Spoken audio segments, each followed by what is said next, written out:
এই লও, এখানে 1.5 লক্ষ টাকা আছে। এতগুলো টাকা?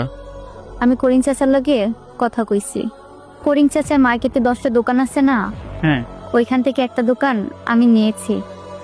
আর আমি অ্যাডভান্স দিয়েছি 50,000 টাকা। আর এইখানে 1.5 লক্ষ টাকা আছে। এই টাকা দিয়ে তুমি দোকানের মাল কিনে কালকে থেকে দোকানটা চালু করো। এতগুলো টাকা কই পাইছো? তোমার থেকে জোর করে করে টাকাগুলো রাখতাম না, ওই টাকাই সে টাকা। ওই টাকাগুলো যদি আমি তোমার থেকে জোর করে না রাখতাম, তাহলে তো আমি এতগুলো টাকা একসাথে জমা করতে পারতাম না। একটা নারী চাইলে একটা সংসার ডুবাইতেও পারে, আবার ভাসাইতেও পারে। এই সংসারটা আমাদের। আমরা যদি সবকিছু মানিয়ে নিতে পারি, তাহলে তো আমরা ভালো থাকবো। আমি তোমার পাশে সব সময় আছি। আমি দূর থেকে তোমার কষ্টগুলো সব দেখেছি। আমার আসলে কপালটাই ভালো, তোমার মতন একজন বউ পাইছি। তোমার মতন বউ যদি কাছে থাকে, আমার সকল কষ্ট দূর হয়ে যাবে।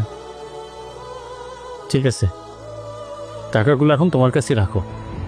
আমি গোসল কইরা খাওয়া দাওয়া কইরা বাজারে যাবো মাল কিনতে। আচ্ছা, ঠিক আছে।